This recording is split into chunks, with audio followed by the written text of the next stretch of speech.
Welcome to the One God Report podcast. The title of this episode is called The Word Became Flesh. Why John chapter 1 verse 14 does not say that God became man.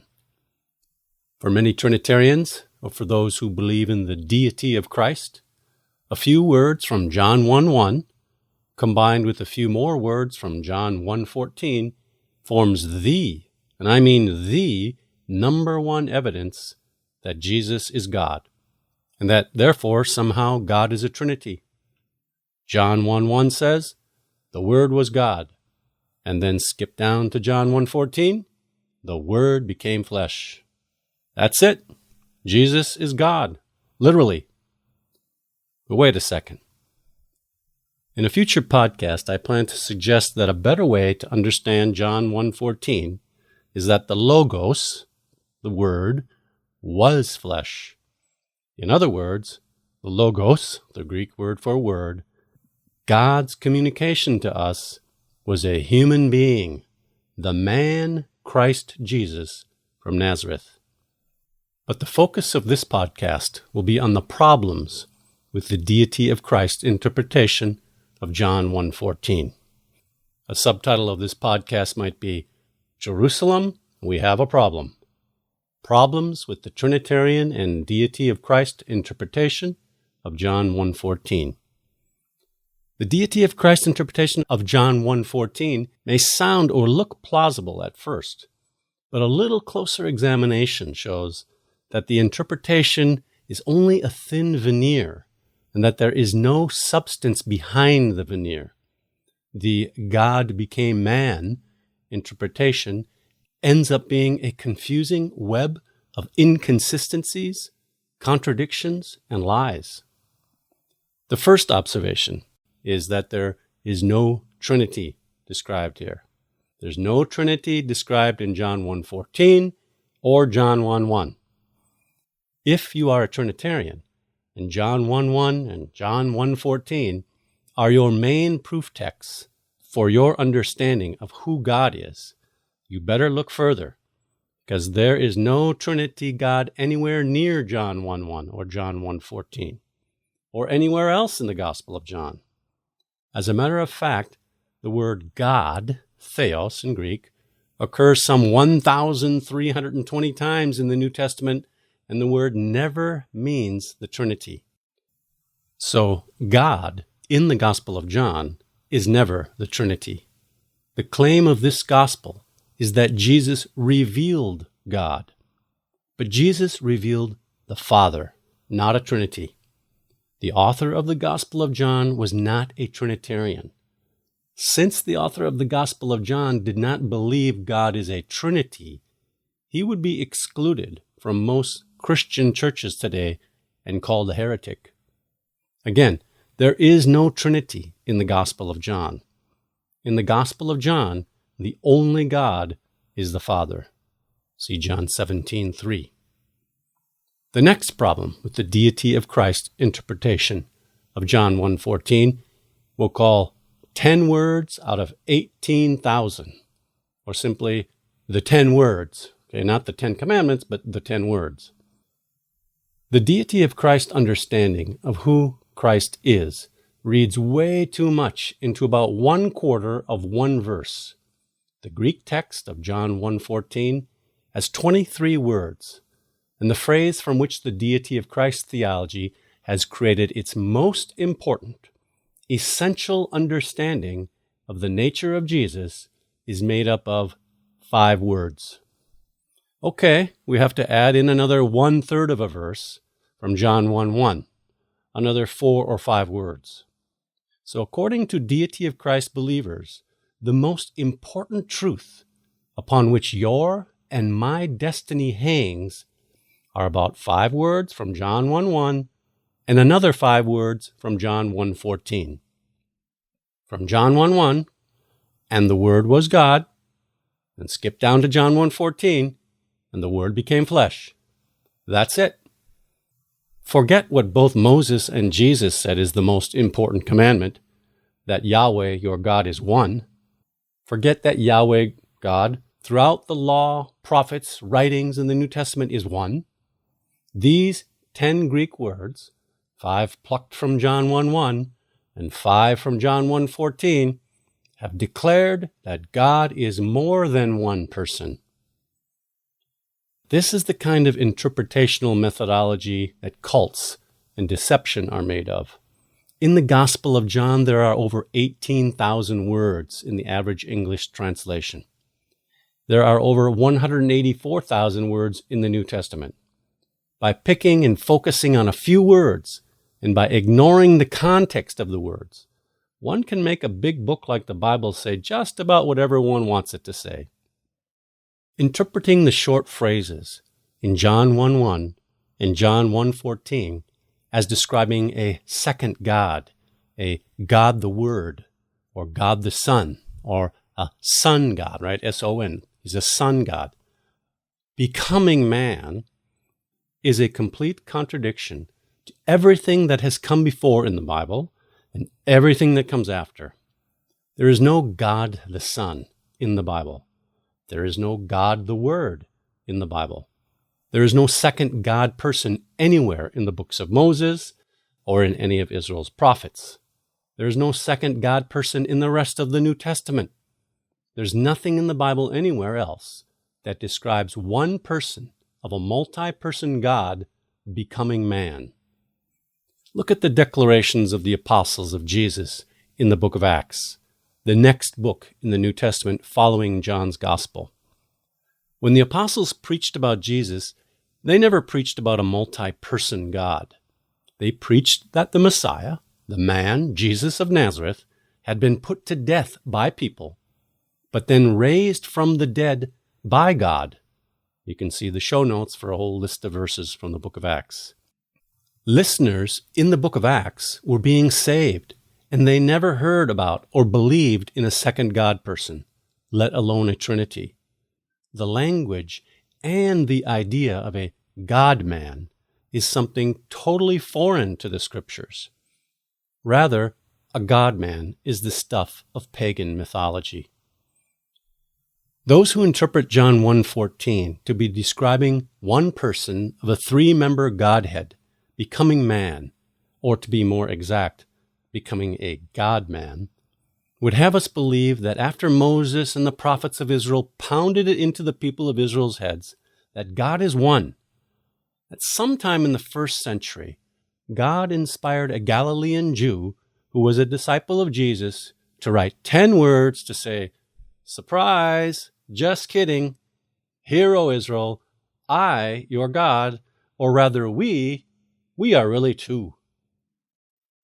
Interpreting John 1:14 as describing that one member of a God family or a Godhead became a human is forcing 2nd century, yea, verily 4th century, Greco-Gentile Christian philosophical speculation onto a document written by a Jew in the 1st century. "Hear, O Gentiles, your God is two, or three in one." Does that sound biblical?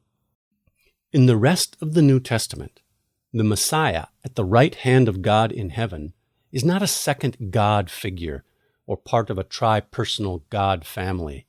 No, the one at the right hand of God in heaven is the raised from the dead, exalted and glorified human, Jesus, the Messiah from Nazareth.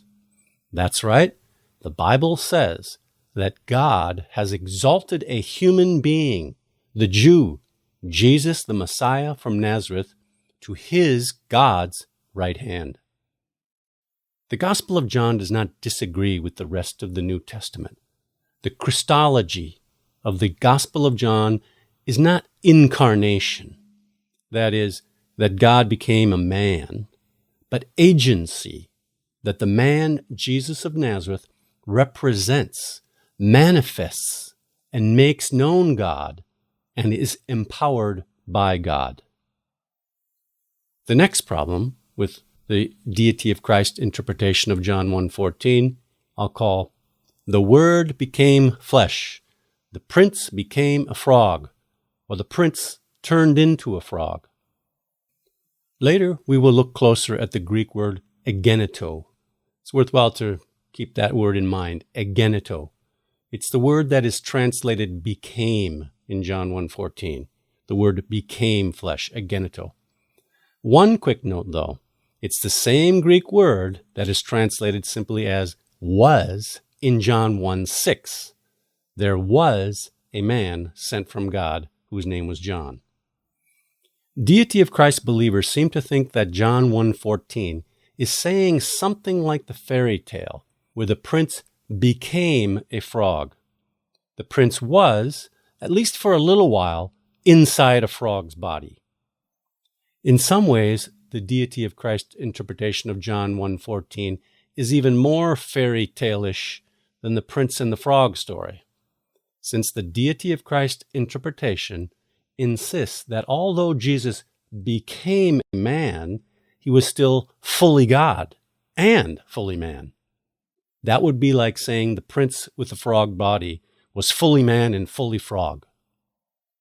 But we all know in the fairy tale that the person inside the frog was not a frog person.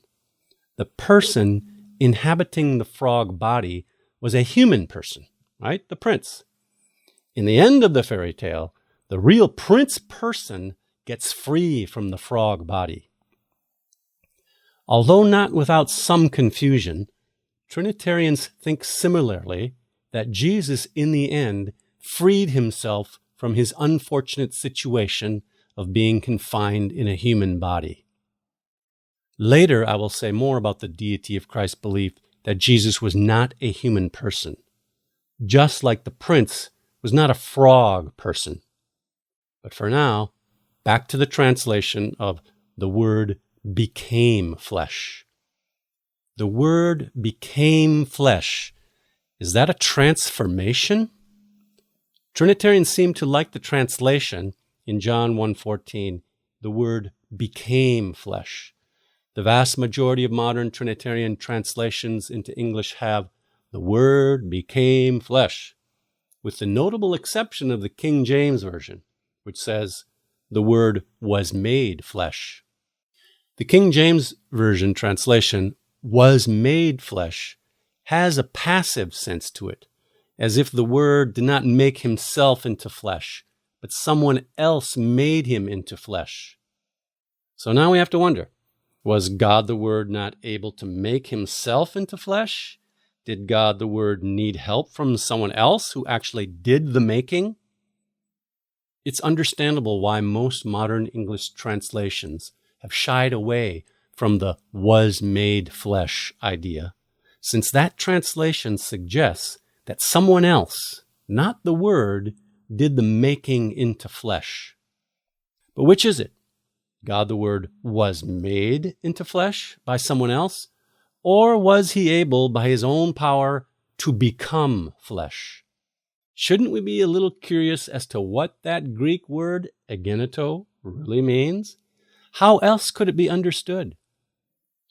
Modern English versions have gone with the idea that one member of a tri-personal Godhead became flesh.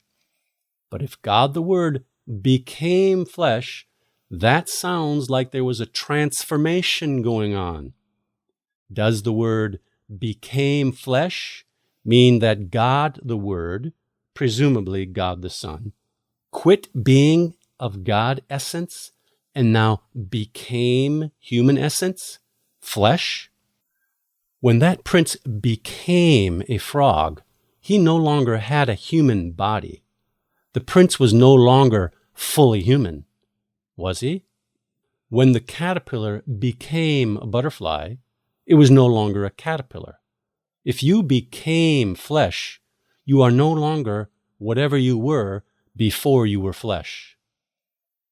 So ironically, became flesh does not seem to be a good translation, even for deity of Christ believers.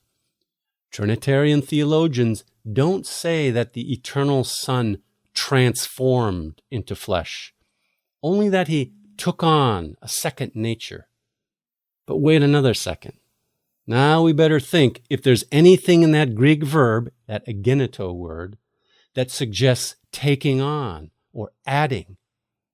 You guessed the answer. No, there isn't. No one translates John 1:14 as the Word took on flesh. So, enter doublespeak. Deity of Christ theologians speak from both sides of their mouths. Sure, here in John 1:14, they might talk about the eternal Word, the God the Son, becoming flesh. But that's not usually the terminology they will use in creeds and in other discussions about the nature of Jesus. The language they use when they turn away from John 1:14 is that the Word took on human nature, or assumed human nature, or added human nature. They don't even like to use the word flesh. Rarely, if ever, in all my Trinitarian years, did I hear or read of someone who said, God added flesh. Trinitarians avoid the concrete word flesh and use the more abstract human nature or humanity. So, after insisting that John 1:14 describes that God became flesh, knowing that such language doesn't really fit their theology, they turn around and say Jesus added human nature. They don't really believe that God the Son became flesh, that he turned into flesh, or even that flesh became God the Son's new nature. No. Instead, they must say that one person of a multi-personal Godhead took on an additional nature. To take on an additional nature is something very different from becoming that nature. Did Jesus only partly become, or did he entirely become flesh?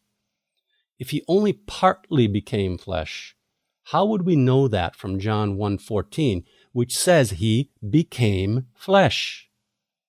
And if God became flesh, did he become God again? Like that prince became a man again and quit being a frog?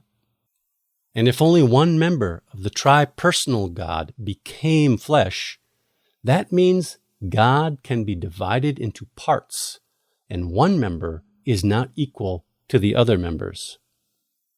The Trinitarian deity of Christ interpretation of John 1:14 sends the Bible into the realm of myth. It is good pagan theology, or good prince became frog Disney fairy tale. It bears false testimony as to who God and his Messiah are, and gives people reason to reject the Bible as myth. One person of a tri-personal Godhead took on a human nature? Trinitarians say such things from one side of their mouth and then speak something totally contradictory from the other side.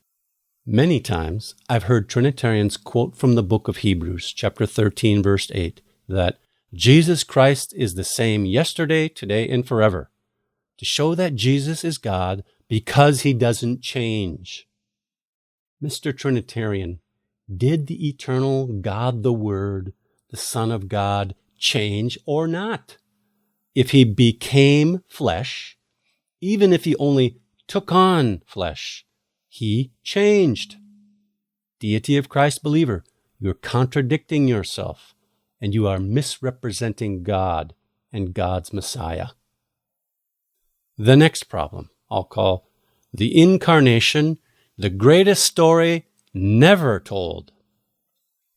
It's highly unlikely that John chapter 1 verse 14 is intended to be an incarnational description of a pre-existent deity becoming flesh, since the Gospel of John nowhere describes the conception or birth of Jesus.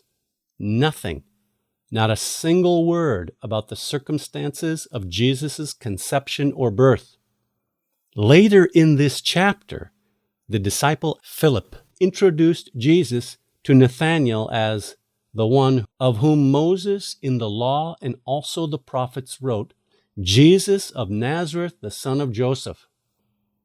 Besides there being nothing in the Hebrew Torah or prophets about God literally becoming a man, if incarnation of God into a human being at conception or birth were intended in John 1:14, it is absurd to think that the author would not give a description of this pivotal conception and birth incarnation event.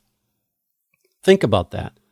To the modern deity of Christ believer, the Gospel of John is the main New Testament book which supposedly tells us that God turned into or became human. Yet in this Gospel, there is no description of this supposedly essential event. The whole theory hangs on 5 words of John 1:14.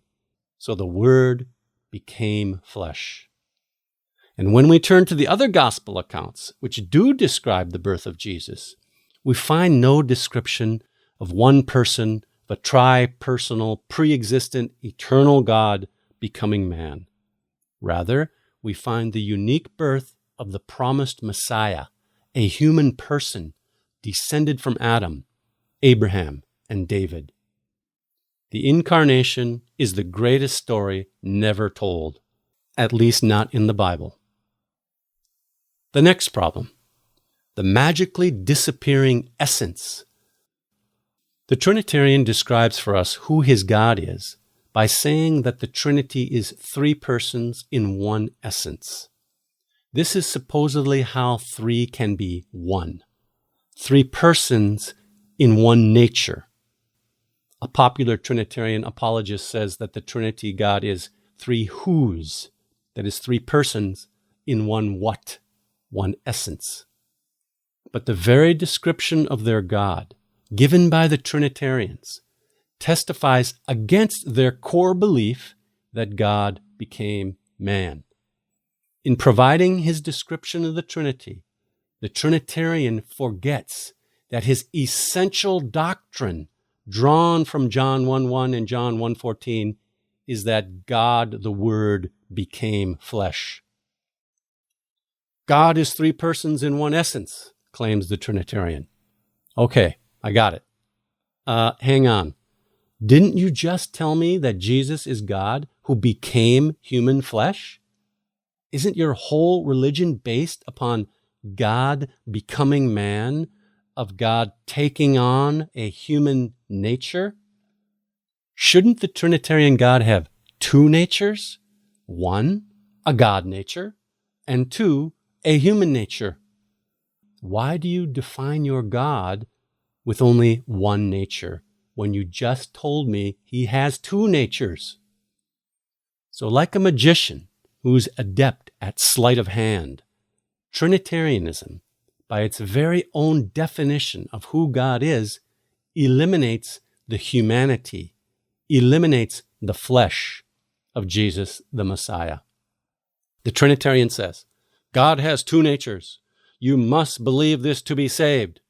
And then, look over there. He flicks the wrist. God has 1 nature. Flicks his wrist again. God has 2 natures. See? 1 nature. Flick the wrist. See? 2 natures. 1 essence. 2 essences. It's like a magic trick. The Trinitarian God is mystery and magic. Or Trinitarianism is like a politician who wants you to forget what he said yesterday. Trinitarian world, make up your mind. You've had 1,600 years. Does your God have 1 essence or 2? 1 minute your God has 1 essence. The next minute he or they have 2 essences. If you are a Trinitarian or deity of Christ believer, may I ask, if God the Son took on flesh, how many natures does the Trinity have? I'm not asking about how many natures God the Son has, but how many natures does the tri-personal God have? Why has the standard explanation for 1,600 years been that the Trinitarian God is 3 persons in 1 essence? According to the main description of who the Trinitarian God is, 3 persons in 1 nature, Jesus is no longer flesh. Even the abstract humanity of Jesus has been eliminated. He is one person of a single nature God, a divine nature, so he no longer is flesh. If you think John 1:14 means that God became flesh, then your Trinitarian God has two natures. Your theologians have been wrong, contradicting themselves for hundreds of years. Or is all the deity of Christ theological jargon only a magician's smokescreen to eliminate the flesh from Jesus the Messiah? The next problem with the Trinitarian interpretation of John 1:14 I'll call a trans-essence God. What I'm about to say next will offend some people. In saying what I'm about to say, I'm also condemning myself, because for years I believed that somehow God became man. I suggest Christians are being hypocritical when they condemn transgender or lesbian or gay people who claim to be a different gender than they really are. The transgender person goes through an operation and insists, I am now female, even though he's male. As a Trinitarian, I insisted that God became man. That means that one member of the tri-personal God is trans-natured. Not transgendered, but trans-natured. But even though God the Word was trans-natured, I insisted that he was still fully God and fully man. Our deity of Christ claim that Jesus has two natures even goes further than the transgender claim. It's worse. It would be like a transgender person insisting, I'm fully male and fully female. It's all an abomination to the one God and his Messiah, Jesus from Nazareth. And like transgenders and homosexuals, the Trinitarian insists on changing the meanings of pronouns. Trinitarians insist that pronouns mean what they want them to mean. The gay person insists he be referred to as she, even though he is a he. But likewise, the Trinitarian calls his God he, even though his God is they. Christian Trinitarian, are you not being hypocritical in condemning a transgender who insists he is female and must be referred to by a female pronoun, while you claim that one of your tri-personal God members is trans-essence, and you insist on using a singular pronoun for your tri-personal God? The next problem. History is against you. Because enough writings of early Gentile church fathers have been preserved, a historian can discover and trace how and when the idea that an eternal second person of a Godhead became part of accepted Christianity. In the 2nd century, 100 years after Jesus, there was no one God in three persons in the church fathers' thinking. Rather, 2nd century church fathers began to adapt the Greek philosophical view of the Logos, the Word, who was considered to be a secondary, lesser God, and they claimed that this Logos was the pre-existent Christ. But that Logos was considered by the early church fathers to be a lesser God, a God with a small g, who owed his origin to the one true God.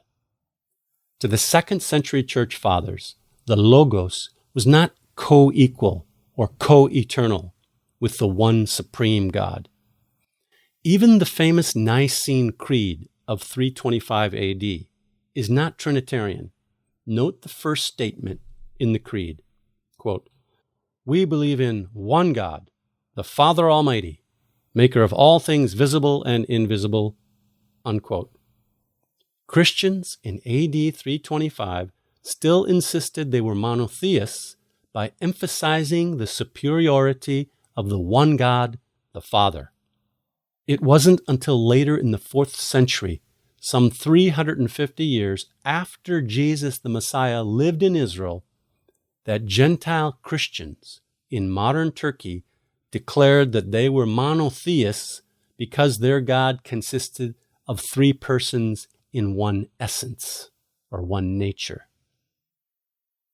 If you think Christians were always Trinitarian, or that Christians considered Jesus always to be co-equal and co-eternal with the Father, you aren't being honest with history.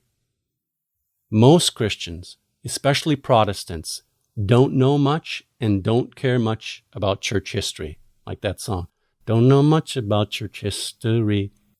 They've just been told that Christians always believed that Jesus is God and that God is a Trinity. But real church history is an embarrassment to that claim. If you want to examine what church history really says, there are lots of sources. You can read the Church Fathers. I might suggest listening to a podcast. That was the most listened to One God Report podcast in 2020. It's podcast number 10, The Evolution of the Trinity, interview with Dr. Dale Tuggy. Podcast number 11 is part 2 of that interview. The deity of Christ interpretation of John 1:1 and John 1:14, that God became man, is a Greco-Roman Byzantine interpretation developed in foreign Gentile lands, artificially applied to a 1st century Jewish document. The next problem, interpreting John 1:1 and John 1:14 as God becoming man, ignores the rest of the contents of the Gospel of John. The Christology, that is, who Jesus is, in the Gospel of John, is that the Messiah represents God, not that the Messiah is God literally. Over and over again, the Christology in the Gospel of John is not incarnation, that God became man, took on flesh. Rather, the presentation of who Jesus Christ is in the Gospel of John is agency. The man Jesus of Nazareth is God's agent and therefore represents and is empowered by God. The main theme of this gospel is that Jesus, like all the prophets, but even more importantly so, was sent by God. Try typing the word sent into a Bible computer program and see how many times in the Gospel of John Jesus is described as being sent by God. It's over 40 times. Try reading the Gospel of John with the idea that Jesus is God's representative sent agent and not that he literally is God. The Jesus of Nazareth of the Gospel of John is not God literally, but represents, reveals, and is empowered by God. Jesus was sent by God as God's representative. As Jesus said, "Whoever sees me, sees him who sent me." John 12:45. In this gospel, the author distinguished Jesus from God, and Jesus distinguishes himself from God continually. Again, you can see the show notes for examples. John 14:1, for instance, Jesus says, "Believe in God, believe also in me." Jesus is distinct, not just from one person of a Godhead, but from all of God. For instance, Jesus describes himself as a man who told you the truth that I heard from God. John 8:40. The Jesus in this gospel, over and over again, says things like, "I do nothing on my own authority. I do nothing by my own power. I do nothing by my own initiative.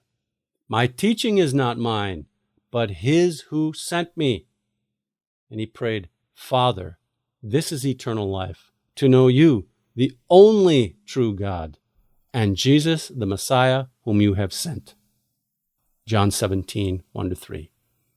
An eternal God, even if he had become flesh, would never say such things.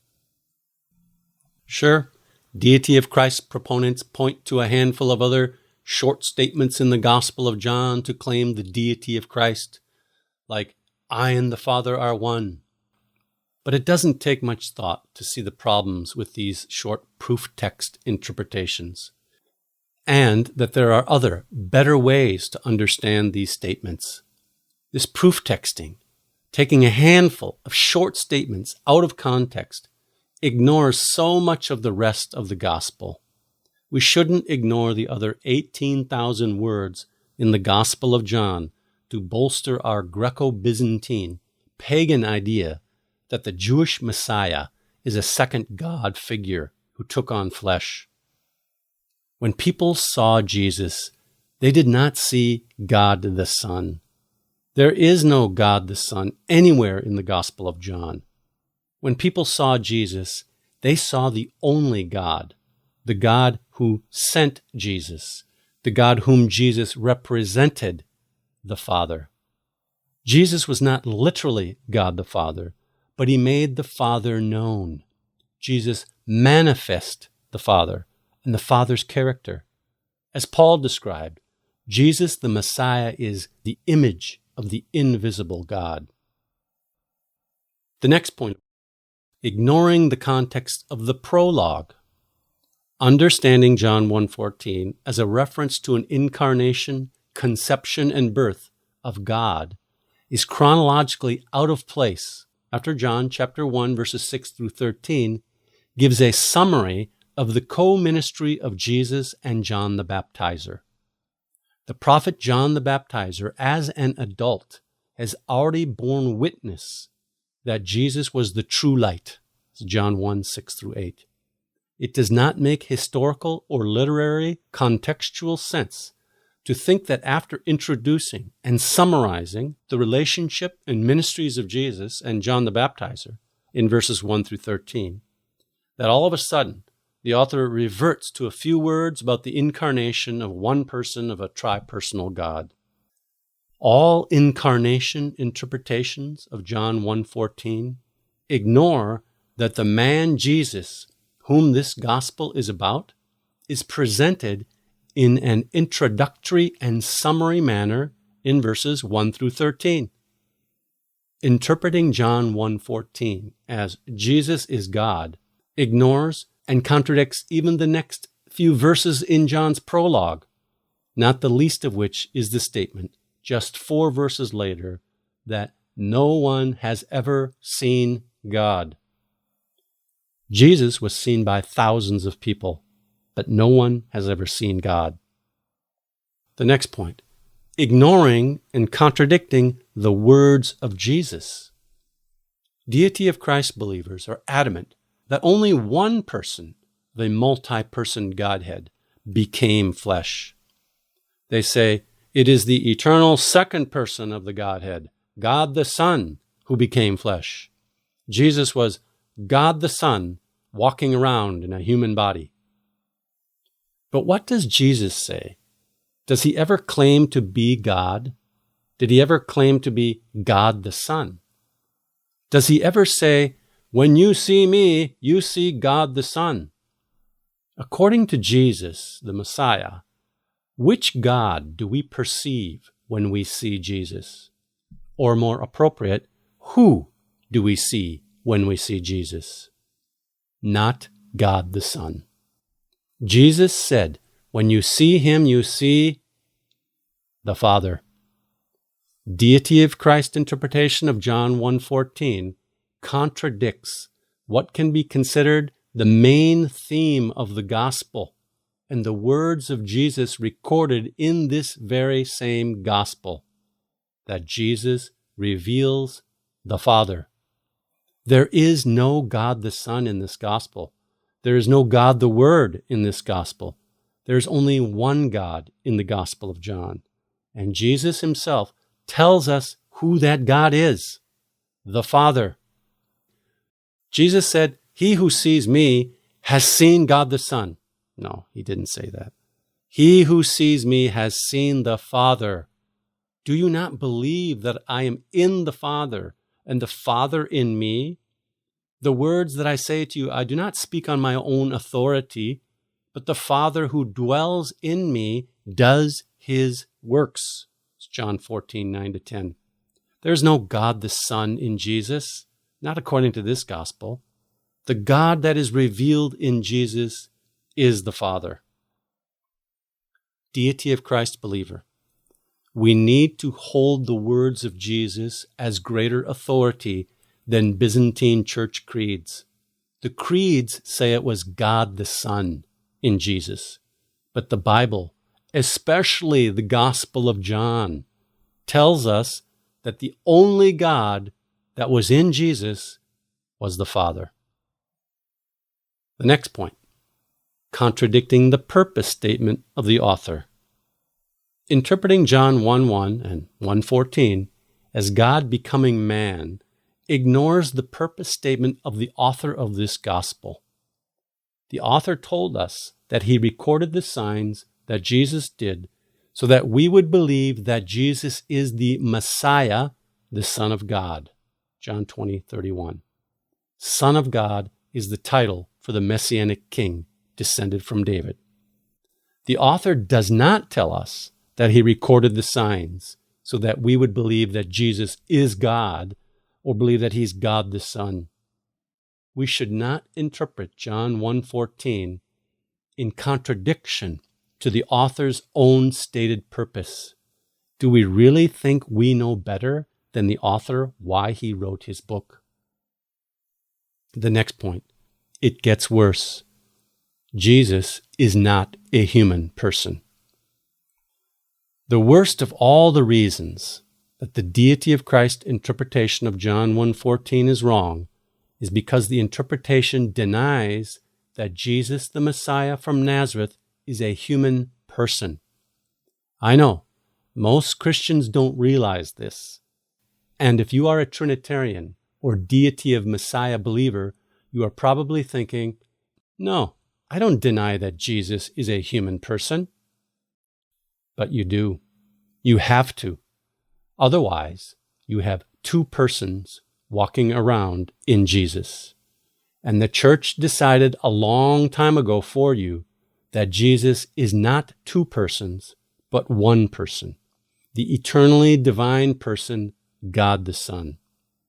As the Council of Chalcedon stated in 451 AD, some 400 years after the Jewish Messiah Jesus was on earth, the human and God natures of Jesus existed, quote, in one person and one personhood, not parted or divided into two persons, unquote. It's pretty simple. If there was only one person in Jesus, and church theologians and dogma over the centuries have said the one person is the eternal God person, then Jesus is not a human person. The person in the frog was the prince. The frog was just a frog body, not a frog person. Like the fairy tale, deity of Christ incarnation theories don't bother much with telling us that if Jesus' personhood was God the Son, then there is no human person in that body of flesh.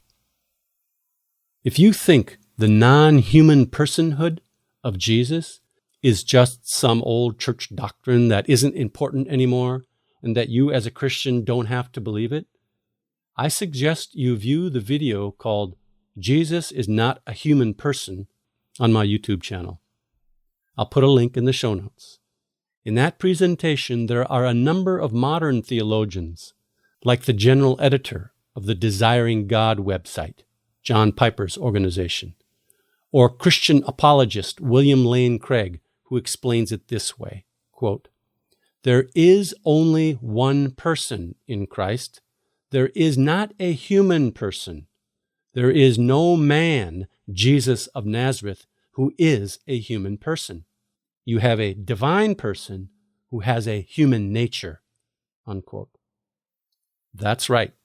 Deity of Christ interpretation of John 1:14 insists that Jesus is fully man, but he's not a man. Or that Jesus is fully human, but he is not a human person. Is something fully human if it is only a human nature and not a human person? Does such speculation sound like good biblical teaching, or a pagan Greek philosophy, or a fairy tale? I, and most of you listening, have read the Bible quite a bit. Does the idea that Jesus is fully man, but not a man, sound biblical to you? Or that a God person can infuse his personhood into impersonal human flesh? Does that sound biblical? Or does it sound more like Greek philosophical speculation? To conclude, what if those 5 words in John 1:14 meant something different in a Jewish Hebraic context compared to how they were understood hundreds of years later by Gentiles who had a very different cultural and philosophical way of thinking?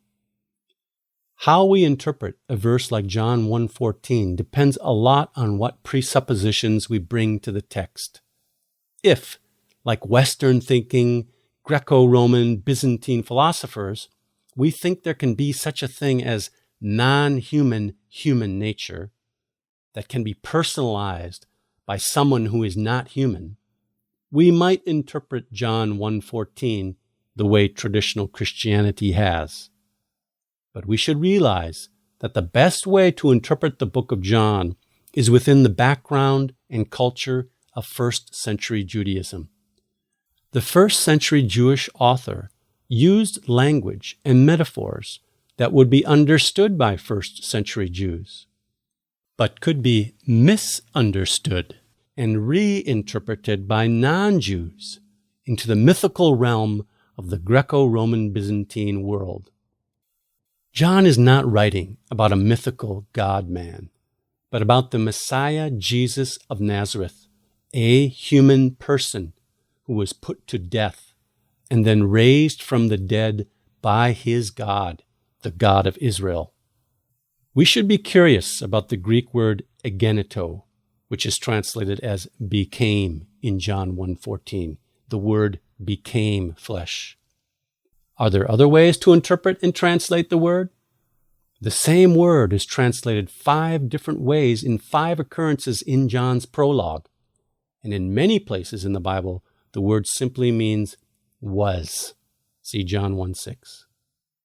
Considering all the problems and contradictions which we've noted above, with interpreting John 1:14 as a statement that God became man, are there other ways to understand what John 1:14 is saying? Could the author simply be telling us that the Word, the ultimate way in which God communicated, was the human being, the flesh, the man, Jesus of Nazareth?